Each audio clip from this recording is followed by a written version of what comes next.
Good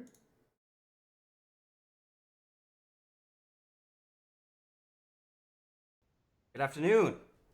Today, the fourth, no, fifth, the fifth EPN panel. And today is October 11th. It is roughly 5 p.m. Eastern, and over there, 10 o'clock? 9 o'clock? 10:15. Yeah, 10:15. 10:15. It's the things we do for Esports Professional Network. Yeah. all in our volunteer time. Today Mm-hmm. we are doing a segment on gender leagues. Gender leagues is both a business concern and an advocate concern and a cultural concern, and just about every concern you could classify a gender league under. It'll have some sort of interest and motivation somewhere. So it only seems right that in an evolving industry like esports that we would at least talk about some of the things that we see, some of the things that we would like to see, and so on and so forth. Today I have two distinguished guests, Isabel Davies and Carly Morgan. And I could tell you about them, how awesome they are, but we're gonna spend a little bit of time each one telling us a couple things. And the first thing is Isabel. What is your field of expertise? Uh, what do you spend the majority of work week doing, and how does it relate to esports? Okay, hi everybody. Thanks for tuning in. I'm Isabel Davies. I'm from the London, United Kingdom. I'm a trainee video games and esports lawyer. So I work for a law firm called Pure and Partners, who are probably the biggest esports law firm there is currently running in Europe. We do esports work every day. I have a particular specialism in commercial IP, consumer, and privacy law. And my esports work predominantly is, across esports companies doing things like corporate restructures, commercial sponsorships, transfers, player agreements. So we have a very, very in-depth look at the esports industry. So we work for teams like Fnatic, broadcasters like Twitch. So we do a lot of really great work. And most of my kind of gender-based work falls outside of my legal work. This is the third gender panel I've been on since the spring regarding esports, and one of my big passions for females in esports is getting more media coverage and analysis of female leagues. So I spend time educating media orgs like the BBC on female esports and female coverage in esports. Awesome. Thank you. Welcome. The other one, Carly Morgan. Oh, I'm the other now. Number the second The other. participant. The It other seems one. culturally significant in a conversation on women in esports. Right. So hi everyone. Again, thank you for tuning in. To reiterate Isabel's point, my name is Carly Morgan. I am the program manager for an international esports think tank at the Institute of Esports Leaders, and we work to develop a global network of esports academics and researchers and industry professionals who are looking to support up and coming industry esports leaders and facilitate interdisciplinary collaborative projects on esports, map the contours of current work, both academic and non academic, on the esports industry, and act as policy advisors and consultants so that we can be resources for both government and policymakers in order to inform them to the best of our ability about the latest and greatest happening in the esports industry. I also am doing a PhD on professional video gaming. So I spend a lot of my time navigating between the rigors of both academic writing and research and field work, and have done a lot of work with PlayStation user research centers, and I've reached out to ESL and find myself also speaking on various panels and attending conferences. So my professional and personal interests when it comes to breaking down structural and institutional barriers for women in esports are very much aligned. But like Isabel, I often spend a good deal of my time just going on voluntarily taken up education campaigns to sort of change hearts and minds and dismantle a lot of the cultural assumptions about who video games are designed for and what the cultural demographics for esports ought to look like, and how to feasibly achieve things like gender integration in professional leagues. Right on. It does it. Definitely does. Number three, the other one, I guess you could call it, is I'll participate to a degree And my field of expertise is more of leadership and strategic planning. I'm an officer in the U.S. military, so to say that when it comes to leadership and the effects of leadership and how policy decisions affect the whole, and how definitely culture changing agents are introduced into an organization like the military, for instance, is definitely something that is part of my job description. The majority of my work week is spent doing that and negotiating contracts and business things for the military. And how does it relate to esports? Well, like I said, I'm very in tune with change agents. The military changes things a lot, sometimes fast, sometimes slow, and it's my job to make sure that it is implemented at the unit level effectively and smoothly. So I can provide at least that perspective when it comes to. I may not be a PhD candidate, and I'm not yet. near or a PhD almost candidate, and then Isabella is almost a I don't know what you call in England, but here we call it the bar exam when you pass the bar and all of that. Very, very Yeah, close so to it. I'm doing all that. Yeah, Yeah. basically on the final path of becoming a lawyer. Yeah, I was just going to say, I think we're all making tremendous strides towards our future goals, but we haven't yet achieved our final form. True, true. So I'm also on my way to achieving my goals, which is perhaps senior leader or even further. So that's my background, and we'll progress on to the next question here. Down at the bottom, it should pop up now. So, in order for us to begin a long and well thought out discussion about gender leagues, we first need to talk about the context so that anybody looking in will know where we start from. That way, you don't suddenly just we come out of left field with some remarks that you may or may not understand why we're saying them. So, what are gender leagues?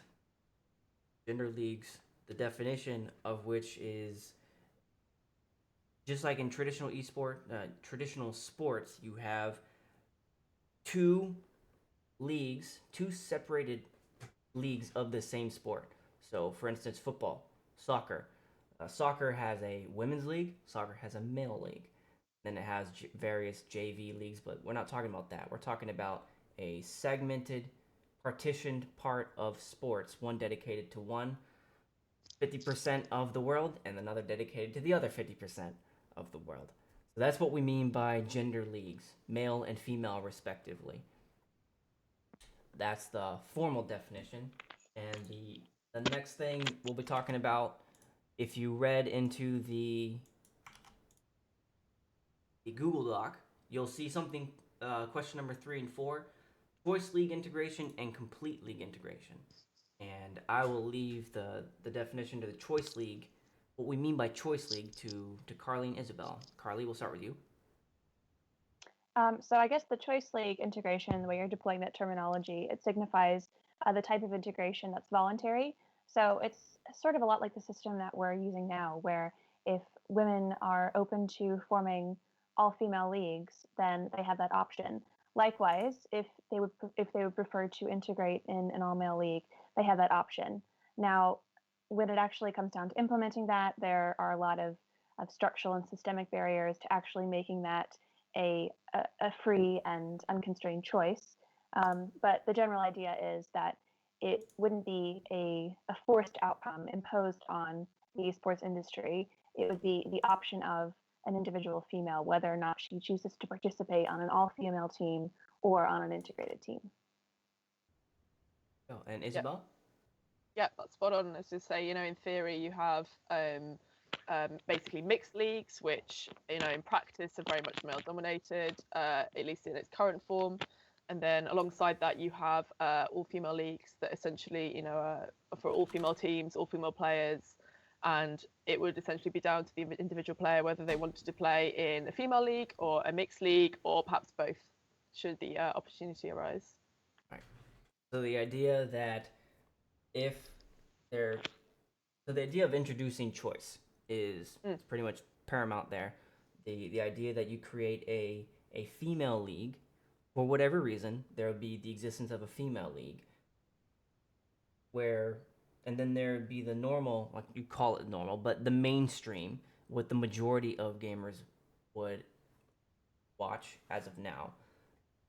And the female gamer has a choice of either going to that only female league or going to the mainstream league. So that's our working definition of choice league integration.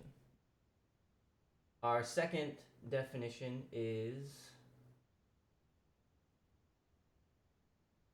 complete league integration. So again, the wording may not be 100% accurate, but these are the working definitions of what we're going for, because you'll hear something along the lines of choice leagues and now complete leagues. So complete league integration And means Shane, correct me if I'm wrong, but these are kind of terminological distinctions that you devised for the purposes of this discussion, yes, correct?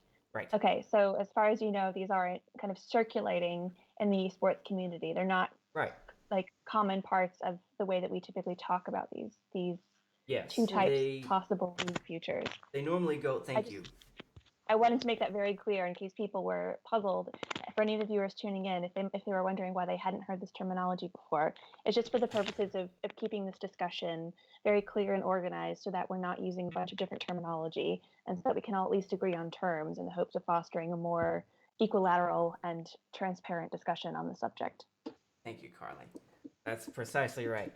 And the reason why I felt the need to come up with these adjectives, group of adjectives, is because there is such different terminology that I could use. There's huge amount of different types of paraphrasing phrases, adjectives. So I decided to create this little thing, complete league integration. It made sense to me. So that's what we're going with for now. Complete league integration is likewise there is no choice. So the idea that from the get-go there is only one type of league, and that is male female together.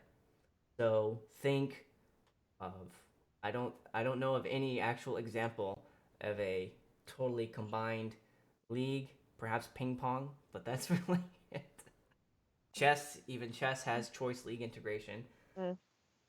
There were So some Olympic sports that used to be completely integrated, and then they de-integrated.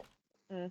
But I won't touch on that example unless it arises further on in conversation because I'm saving it for that's a later your point ace in in the our hole. discussion. So complete league integration, the idea that there is only one gender league, male and female. Everyone competes on the same level. Everyone competes with the same rules. There is no difference. So think the military as of right now, at least the U.S. military.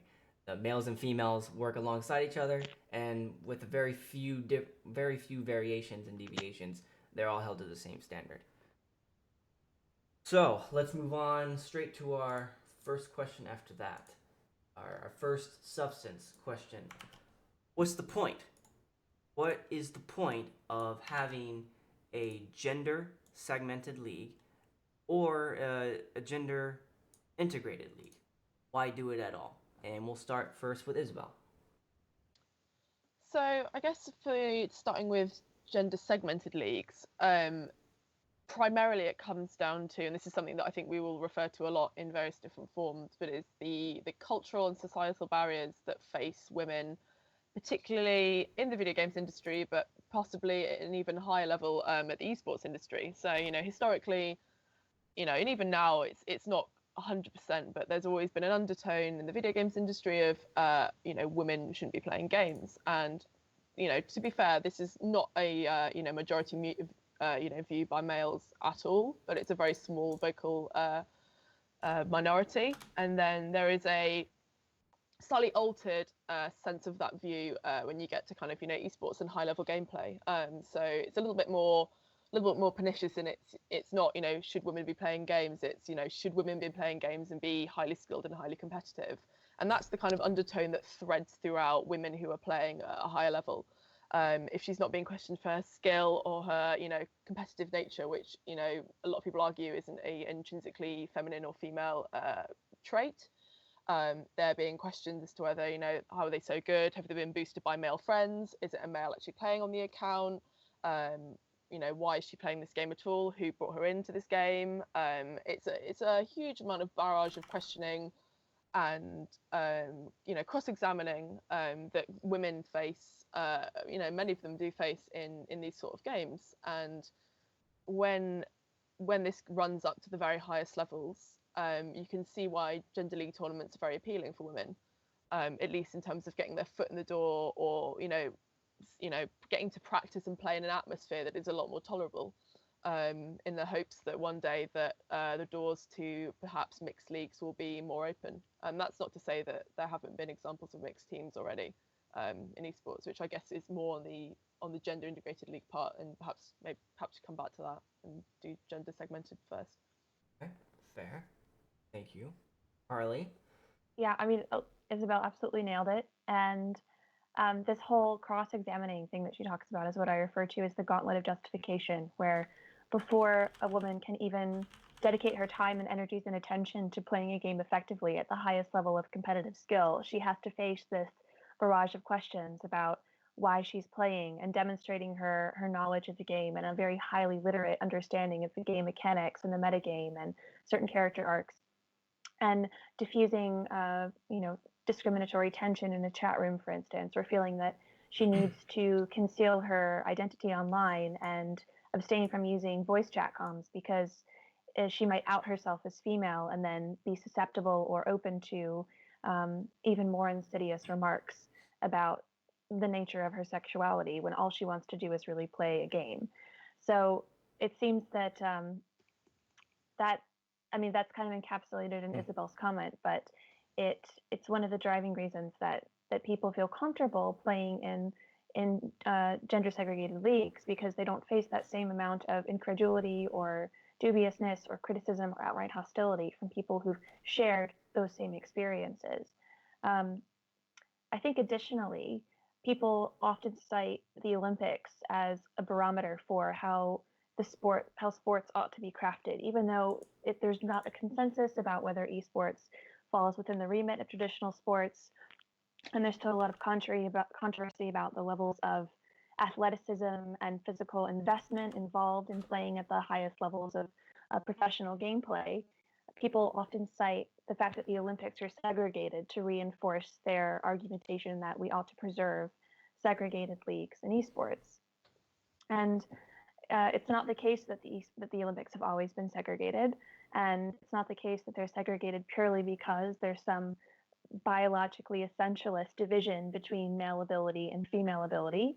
And I think if we're talking about esports in terms of athletic investment, because so much of that investment comes from small and dynamic twitch skills or tiny permutations of your musculature, or the ability to communicate effectively and neurocognitively process and feedback information at a rapid fire pace. The distinctions that you might get in some of these really dynamic Olympic events, like shot put or swimming, where, due to endocrinological or hormonal differences, you do get these huge gaps between men's performance and women's performance.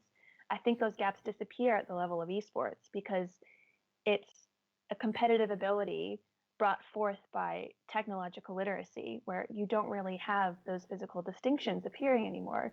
So this is a perfect opportunity, I think, where we can really interrogate some of the underlying assumptions we have about why games are gender segregated in the first place, and ask ourselves, is that even something that we should apply to esports? Are those transferable arguments to make in this context? So, I hear mission creep. The term mission creep is something described in the military, where you started out with say you wanted to build a building, one building, and then at the end of it all, you ended up building two buildings. You went from building one to somehow building two, and that second building is called mission creep. So we reference a lot of traditional sports, and the reason why there's been a cultural justification for having female league and male league. Do you feel that that is a creep per se into the esports world, and is it justified? So I already know your answer, Carly, because you already kind of hit upon the cognitive feedback and the the permutations. you definitely, you definitely So said to that. clarify, the question is, it's uh, should we think about physical distinctions being a valid reason for keeping men and women separate in esports? I was gonna. I think to me that is a superficial question on my part because I think the unless you have a difference of opinion, let's hear what you have to say then. No, I'm just trying to get a better handle on the question. No, I think that's I'm good because addressing I was correctly. going more for the legal aspect because you already kind of Ah, answered the okay. question at the towards the last third of your statement there. So I So wanted I essentially, think to go okay? So to Isabel. so we essentially asking, are there any other reasons aside from physical that it might be, sensible to keep women apart in Yes. esports? Okay.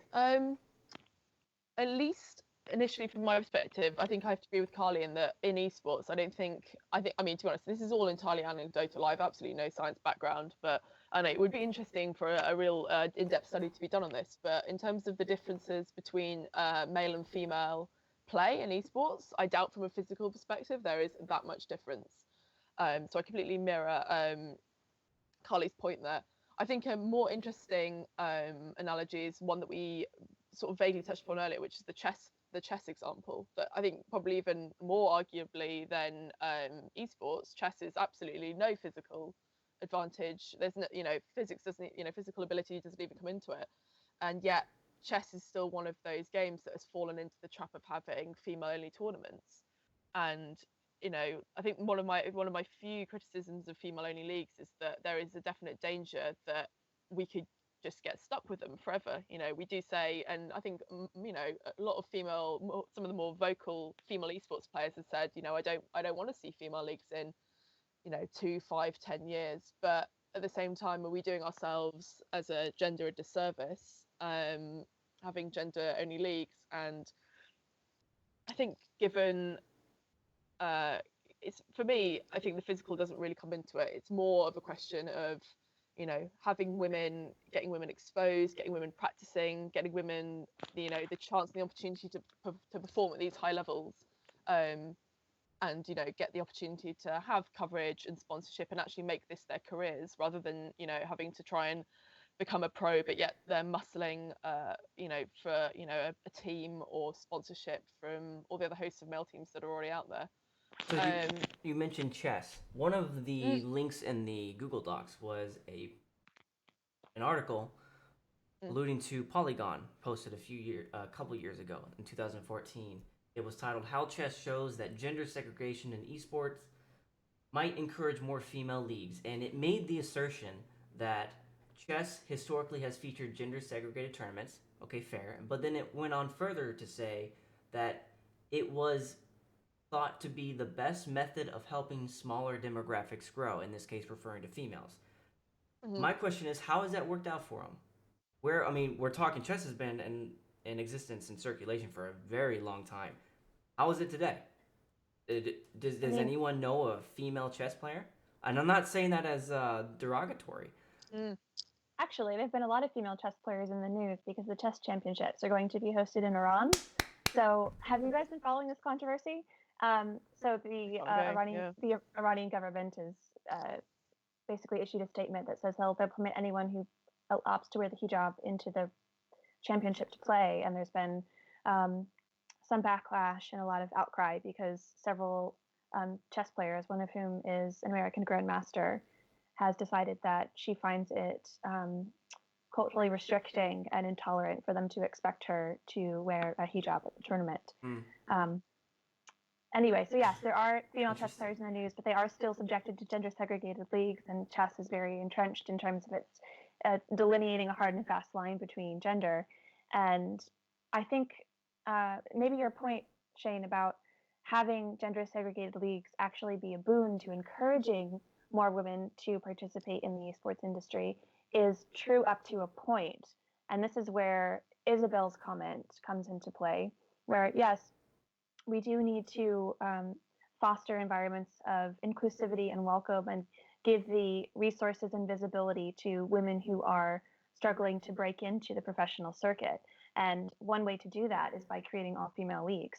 But we also run the risk of looking at the all female leagues as an end goal in itself and thinking that that is the point at which our constant policy work and advocating on behalf of um, of women in the esports industry and in other, game related fields, uh, ultimately stops. And I think there's a tendency, especially in um, policy work on inclusivity, diversity, minority exposure, and gender inclusion, to take small victories and then lose that inertia that takes you towards, making things truly equal. So later in the article, Sabrina Chavan, very cool last name, I don't think I'm pronouncing it correctly, the founder of London Academy of Chess and Education. She said that it is important for confidence issues amongst women as they get a chance for more opportunities if they are seen to excel in the world of women. What I'm hearing there is they want to feel like they're encouraged. They want to feel like they are supported. So, how does that help them get to the point where they exit a female league and into the world of mixed integrated? How? Because I don't see how that truly prepares them for that step. It kind of just shields them from what they want in the end, which is what they want in the end, to go into the mainstream. Carly. Isabel, did you have something to say? You looked. Yeah, sorry. It was just more alluding to the point I made earlier in that I think it's about giving women exposure and a platform. So if you're performing in a female league and an all male team happens to spot you playing or hears what you're playing or you become well known, then that could open up certain opportunities and certain lines of inquiry that perhaps weren't there before. I think it would take a lot of courage for a woman, bearing in mind that esports players at their prime are anywhere between like 16, 20, 21 at tops. And it would take a lot of courage for a girl at that age or a boy at that age to drum up to some games org or game company and be like, look, take me on, or to approach a professional, and giving someone a platform to just show their talents off in an organic way is one of the best ways to make that next step. Yeah, I Okay. totally agree. I think part of maybe the occlusion of this or misunderstanding of what encouragement means is just an inability to parse the kind of obfuscated doublespeak that people tend to use in these circumstances, where encouragement doesn't just mean like a pat on the back and a cheerful good job and some sort of vague like psychological support. It means like actual tangible resources divested to women.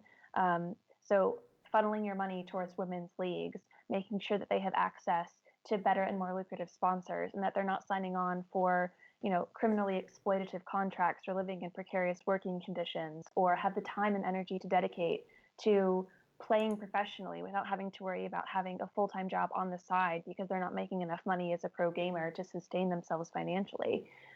Giving them exposure on various social platforms, as Isabel has pointed out numerous times, purchasing their merchandise, subscribing to their Twitch channels, being really vocal about who you support and why, and circulating their stuff on your own social media channels. Like cross-platform promotion is really invaluable in this industry.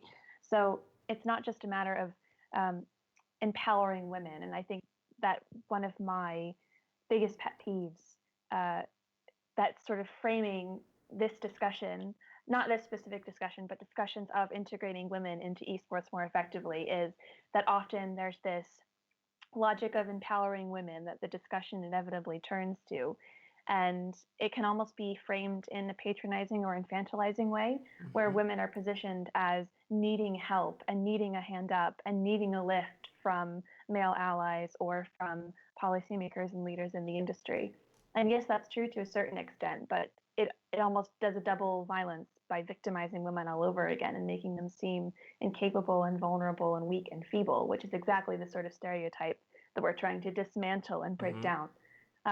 So in this whole discussion about encouragement comes down to giving women the tools that men already have by default in the esports industry in order to make gender integration a real possibility. Okay. So when Sabrina said in that article that it is important for confidence issues, is that how you think that she meant it, or do you think that was just a misinterpretation on my part? Well, maybe she probably has a slightly different perspective than I do, but Okay. Isabel alluded to this just now. I think given the fact that so many professional esports players are fairly young and they're thrust into the spotlight or they're having to um, advocate for themselves Mm-hmm. in, very high profile scenarios and interacting with, you know, professionals that they maybe have admired on their professional trajectory, then I could see the issues of confidence being one of just their age and relative immaturity, and not necessarily having had to put themselves in a position that's going to be as demanding and challenging and high profile before. So for many people, this is their first real full time job, and they're thrust into, the sphere of competitive international tournaments or even semi professional leagues. So that confidence issue, it might come from interpersonal um, issues. It might come from, anxiety. It might come from being systemically susceptible to hostility or sexual harassment or misogyny in the games industry, but it could also be a product of having to do a lot at a very young age.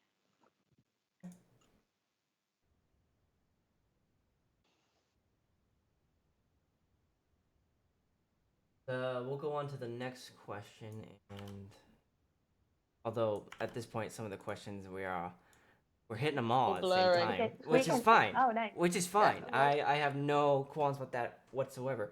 So more of kind of like a general redirect, although we won't have to redirect all that much. What does choice integration look like? So when we say the word choice integration, we already defined it.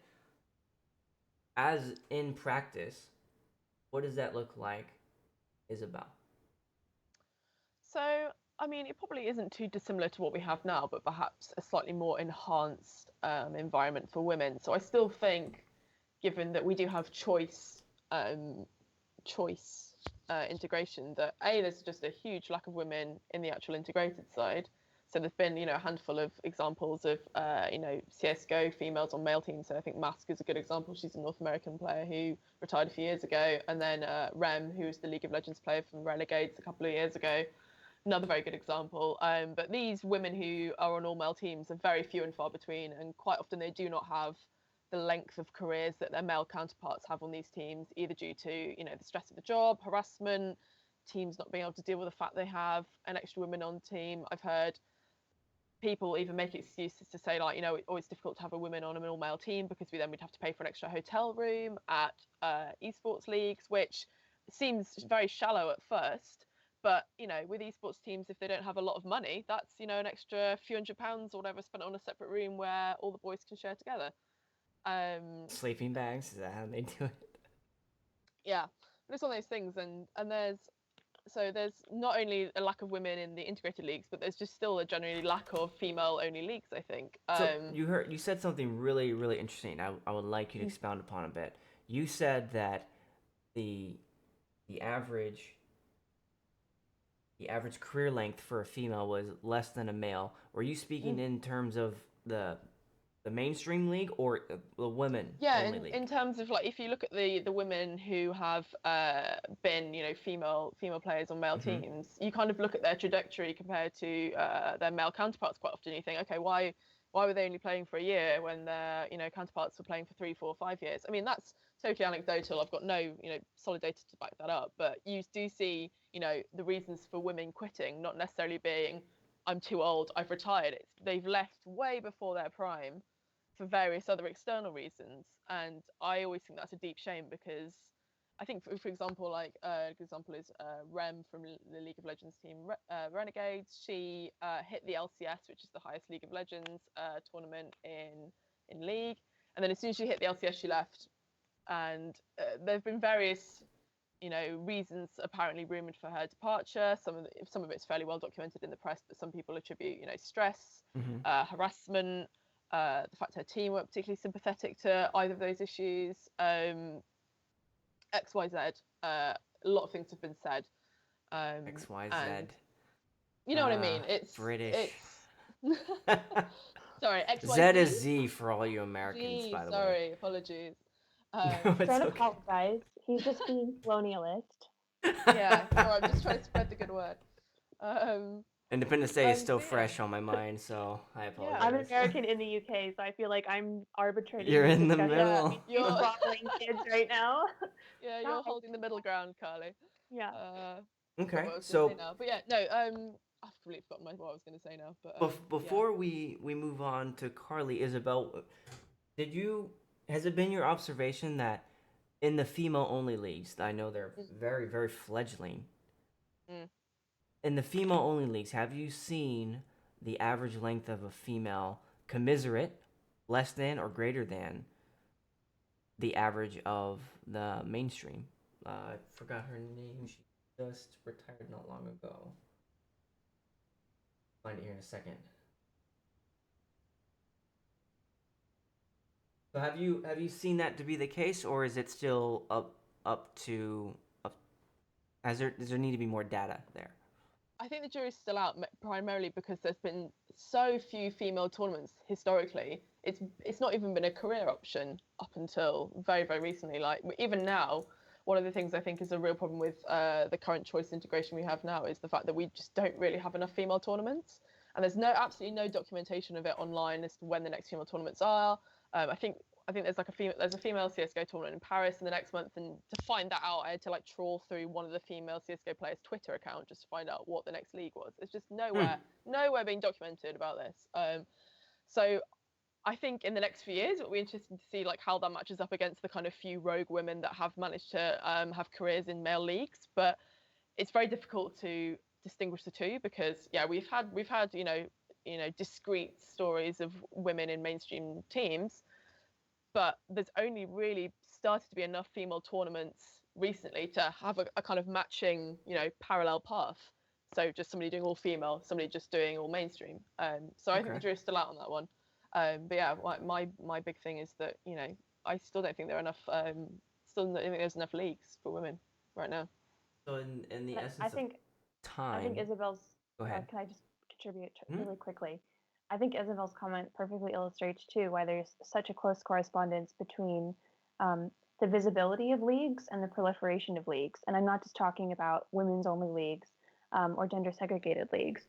I mean, the fact that Isabel had to trawl through someone's personal Twitter account to find the CSGO match in Paris is an indication that there is stuff happening, but it's not getting the legibility or platforming or visibility that it deserves and that it needs to foster more and more tournaments so that we have like a serial season of tournaments for females and not just one or two cropping up that take 2 hours of internet trawling to locate.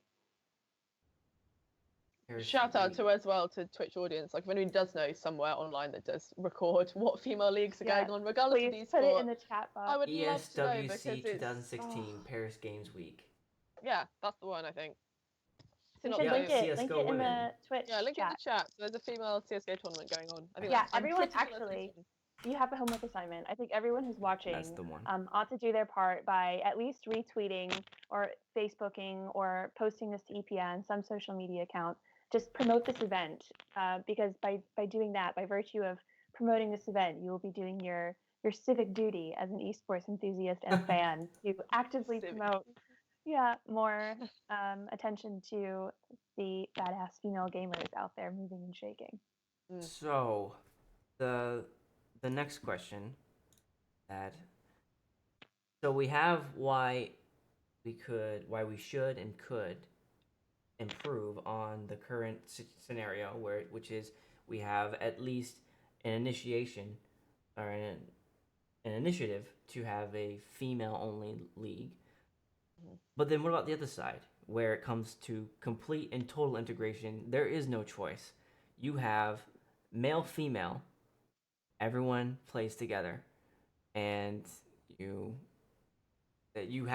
don't have the argument, at least I don't see a good argument to stand on for someone who says we should have female and male because female can't hit as hard as a male can. a female can't run as fast. You don't have that argument here in esports. There isn't that to stand on anymore. So, Carly, what do you think Yo. it would look like for a completely integrated league, and how do you think that would work if it would? I think it would be an absolutely phenomenal thing to achieve if we managed to get a quorum of support in the esports industry. But I think coercing people into it would be disastrous. And it would sound as ominous as you made it sound just now, as some sort of cult initiation ceremony. And I actually think it would drive a lot of the um, unrest and the backlash underground and make it even more insidious and pernicious by that token. And you would have people who aren't quite ready to face the prospect of gender integrated leagues becoming even more outrightly, I think, hostile and vocal about their very opinionated perspectives on why that ought not to be the case, regardless of whether or not it makes any rational sense to adopt that position. Mm-hmm. So I've said this before, but ultimately I think we should be working towards a future where esports by default has gender integrated leagues, but is meritocratic enough and equal enough to also pose the option for men and women to join all male or all female leagues should they want to, say, for purposes of fundraising or novelty or some sort of one off specialty competition.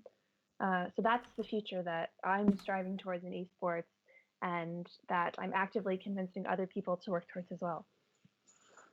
So Radman made the comment that we don't know whether there's any psychological factors Any that differentiate men physiological. and women. So the idea That's what I that said. With that there's there no proper may research. that there may or may not be any empirical data that says that a man can click faster than a woman.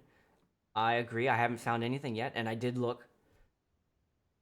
There are I brain think differences between the genders. That's well documented, but that's more of a yes, emotional but and decision. Yeah. we also have to ask the question about whether there's cultural and anthropological assumptions undergirding the sorts of results we're expecting to find when we look for Ooh. physiological differences between men and women Self-fulfilling at the level prophecy. of brain tissue. Yeah.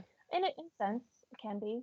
So Um, Radman, what I wanted to say there was that what I said specifically was all of the reasons why there are gender leagues in sports. And as far as I am aware, that you don't have to run in esports, you don't have to hit anyone, tackle anybody in esports. But the whole clicking thing, okay, I give you that one. Not really sure, but we don't know the answer, so I'm definitely not going to assume that there is a reason to separate. So that's where I stand on that one. Carly, I'm sorry I interrupted yeah. you. No, you're fine.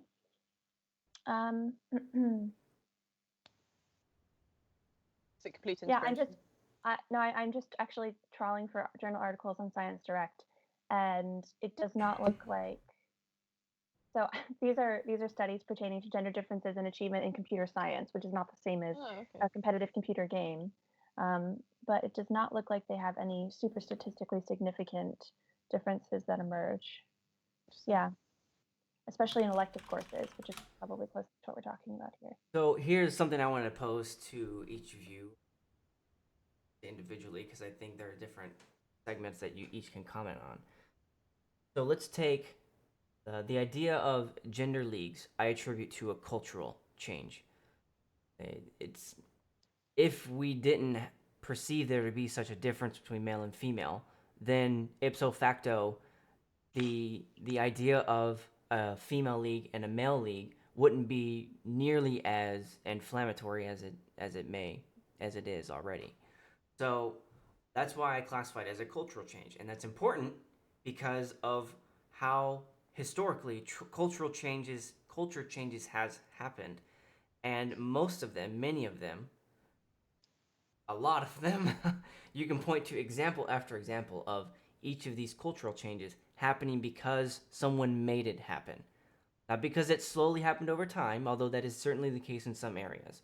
But just take of African Americans and Yeah, I was thinking the civil rights movement and the movement. forcible dissolution of Jim Crow laws and That and wasn't Yeah. something somebody asked. yeah, That was something that was mandated. and it was bad in the beginning. It was really bad. It flared tensions to the point of violence, and it was already violent, but it became extremely violent. And then over time, we are where we are now. It's not perfect, but it is certainly better than it used to be during those days. Another example, the military. It used to be where males were only in really frontline roles, not just combat, but just kind of important roles, quote unquote. And now they are. It's no longer that case. No longer the case. Most world militaries have opened their doors to females.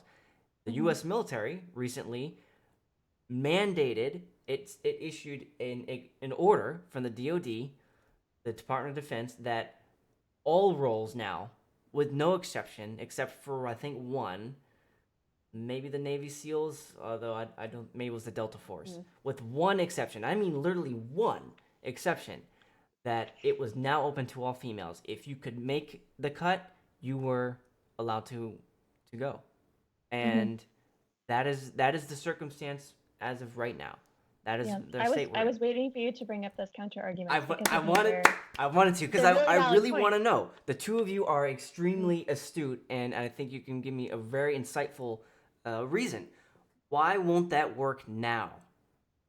So let's start with Isabel. Say ESL comes in and says we are mandating you will not at all make any sort of you will not act. What am I looking for? They put into place laws. You can't participate in our sanctioned tournaments with only all male teams. Right. Yes. Thank you, Isabel. Why Yeah, wouldn't that work? it's interesting. I did a panel a few months ago, and somebody said, and this was just before Overwatch was coming out, and somebody said to me, "What do you think would happen if Blizzard said to everybody that in professional Overwatch you had to have at least one member of that gender in your team? So if you had 5 men, you have at least one woman to make up the six, or if you had 5 women, you had to have one man to make it up." And I thought it was a really interesting kind of alternative reality argument. But there's a whole backlog of cultural. I mean, of course, there's the argument of like, is that particularly meritocratic? Like, is that going to get the best players playing the sport, or is that the way that should be done? Secondly, there's a huge amount of other cultural and practical elements that I think we forget about when talking about complete integration. So, for example, a huge amount of esports, particularly in Far East countries, are based around the idea of living and working and playing in a gaming house. And in the Western world, I think if I at 16 said to my parents, I'm going to go to live in Berlin and live with 4 guys, and I'm going to work and live and game in a house, I think they would eventually be fine with it. But I think they would certainly be skeptical. But for a young woman to do that, say in China, I think would basically be not allowed. And in the Far East, the gaming houses are basically, that is what is done there in esports, like pretty much regardless of the title that's being played. And then there's like the small reference I made earlier to like things like the hotel rooms, which seem inane, but at the end of the day, esports are a business, and Mm-hmm. people run these businesses, and we can't force the hand of all these different cultures, all these different esports, to say you will definitely have a woman in this team, or you will definitely have a man in this team, or you will definitely have someone from X background or Y background. So as much as we would like to go all iron fist on it, it actually unfortunately is probably going to take a few standout individuals, the work of probably many organizations across many esports in many countries, and time if we want to get complete integration. Because at the end of the day, we care about the esports industry as a whole, as well as women participating in the esports industry. And you can't, as you say, like ESL can't. I don't think it would work in terms of the industry if ESL turned around and said, okay, this is the way it is now. We are going to force you to have X women or X men. Which is unfortunate, because it's a bit like saying, in 2016, wouldn't it be great if I could say, wouldn't it be great if I could say, feminism, we don't need feminism anymore generally. But because those cultural and societal, male-female differences exist even outside of games, I think there is still, massive issues to overcome generally. Carly. Yeah, I agree. Um, I think that if we were looking at an alternative future if forced integration was the case, superficially, it would look like we had achieved equality. It would be a band aid kind of concealing a lot of the fractures and rifts opening up inside the esports industry because of prevailing assumptions that haven't been corrected, or people who are ideologically entrenched who haven't really had their horizons expanded. So I think that there are certain methods of achieving gender integration that might be a bit more feasible, doing small incremental things like perhaps having diversity quotas at major organizations so that more females are promoted to the top tier levels of the corporate hierarchy, making sure that more women are visible as shoutcasters and analysts and are getting those opportunities to demonstrate like a high level understanding of gameplay on a public platform, making sure that when we positively discriminate, we're not doing it just because someone is a woman, but because someone is a woman who's demonstrated a high level of talent and credibility and poise and skill, who deserves that spotlight. But I think if we just approach this question as one of forced gender integration, then we're missing out on all of the other underlying cultural and social assumptions that require a re-education campaign of sorts to tackle.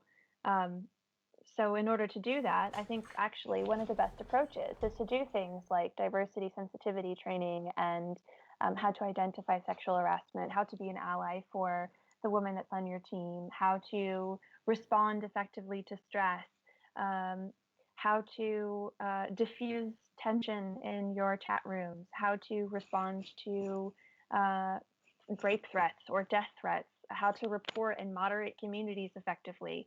I mean, these are the sorts of codes of conduct and ethics that we don't really have standardized or kind of structurally concretized at a uniform level throughout the esports industry. And I think they would really give us a good base for kind of launching a more welcoming and inclusive community for women in esports. So I need to either clarify or add this part here for your consideration. I'm not talking about instilling a quota. And when you said that forcing such a thing would ignore the cultural considerations, I want to refer back again to the civil rights movement. They didn't care what the cultural considerations were. There was no question. We fought an entire civil war over the fact that Abraham Lincoln said, "You will not do that anymore." So there was a big battle fought, and a lot of lives were lost over that Right, on and both that I sides. think that reinforces my point because it was a forced executive mandate without the accompanying action to re-educate the population or to um, show that diversity is good not just because you're using a diversity quota, but that diversity has other humanitarian aids to it. Hmm. You end up where we are today, which is a conflagration of racial violence and incredibly vicious rhetoric and the All Lives Matter versus Black Lives Matter Hmm. movement. And so, I mean, a lot of those ideologies and opinions just get shifted. So the sphere of where you expose conflict becomes not in the realm of the political. We don't erupt into civil war anymore, but we erupt into protests on the streets, or we have a super militarized police force who, you know, have a predilection for targeting black bodies. So I think there's a danger to ushering in sweeping structural change Hmm. without laying the educational groundwork that requires for it to be truly effective. I understand what you're saying, although I wish we had more time because that all I what I really care about is the cultural change element of all this. How Yeah. do you change a culture? And I do not think that Yeah. history will. That is not a question that I we can don't answer think in a that history 45-minute is quick on the panel. side Like, of um of choice. There are so many important changes in culture that were at one point required to happen, and then culture caught up after that.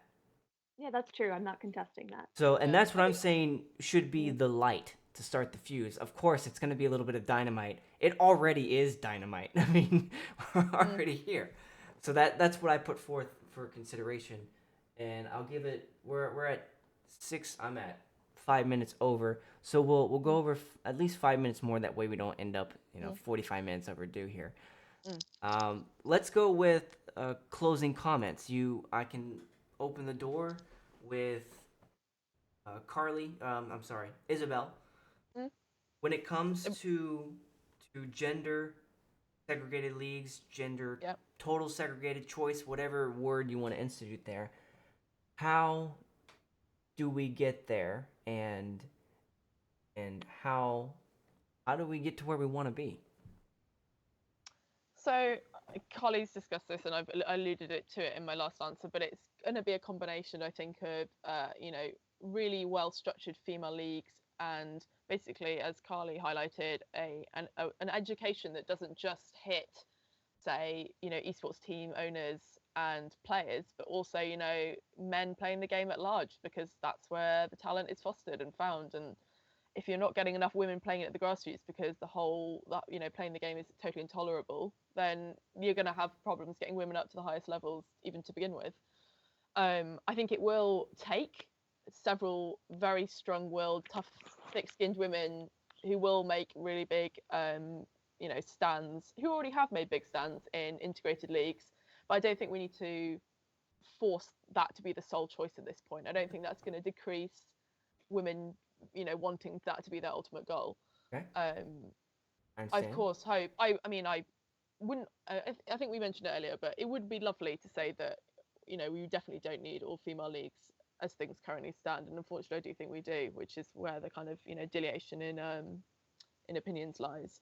Okay. For various reasons, but I think it's hard to put a time limit on it. But at the same time, this is something that league organisers in particular are going to have to be very, very mindful of going forward. Is that how do they have their female league interact with the integrated league, and how do they do they have a plan for it in the future? Like, do they plan to try and I sure hope so. yeah, like just rather than saying it's great female league, integrated league, but is there a 2-year plan, a 5-year plan, a 10-year plan to get women to interact with these male teams, to meet and to coach or be inspired by each other, or even just be an extra ally for the scene. So that's essentially my kind of closing thoughts and hopes for the scene in the next few years. So hopefully we get there. Carly, Yeah, I mean, what can we I do? think I think it would be quite swift if we were able to institute change from the top down, and as Isabel said, had team owners and publishers and league sponsors and tournament developers actually looking at the resources they were allocating to actively promoting and supporting women in the professional circuit. But I think that in reality, it's going to be much more a sea change from the bottom up, hopefully a grassroots community level effort that comes from just doing small, almost imperceptible changes, talking with individuals, your peers, your friends, the people you play games with, and convincing them that this is fundamentally a human rights issue, not a life or death human rights issue, but a human rights issue nonetheless, and it deserves everyone's attention and support. Yeah, I think that fairly effectively sums up my position. Right. Thank you both very much for coming and taking the time to speak with us, with me, with everyone, each other today. Thanks for tuning I in. thoroughly enjoyed it. There Chiming in was with comments. there's so much more that I wanted to talk about, because this you were topic very, is you were very idealistic about packing in a bullet-filled fold manifesto for 45 minutes of tripartite discussion. We did well though. We covered a lot. Quite ambitious. Yes, we did. There's so much. There's just so much. If any of the viewers have remaining questions or get to that.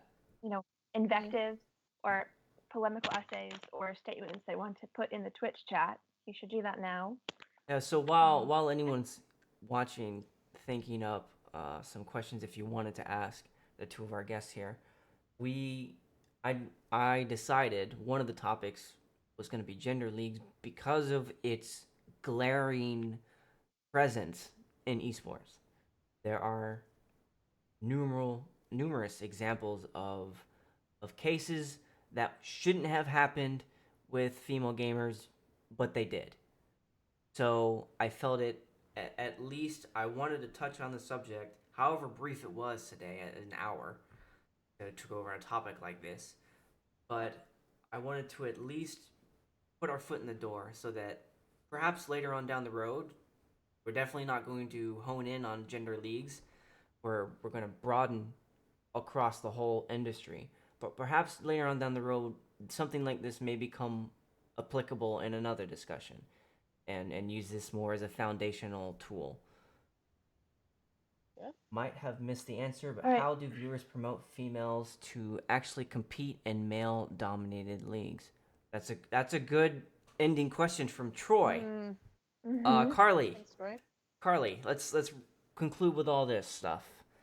I mean, I think we can't discount the power of the social network and exploiting your social network to activate social transformation. So it could just be something as simple as taking some time out of you know, your busy day playing esports and streaming various things on Twitch to actively hunt down the people on Twitch that are females who don't have a lot of subscribers, who are really good but aren't getting the attention that they deserve, subscribing to their channel or leaving a comment that you appreciate what they do, you know, retweeting their posts, finding tournaments that feature women and cross promoting them on your platforms, talking about the subject with your friends and within the community, and standing up and being an advocate and an ally for women when you see them being harassed or questioned or interrogated or bashed in a thread or on a Twitch chat.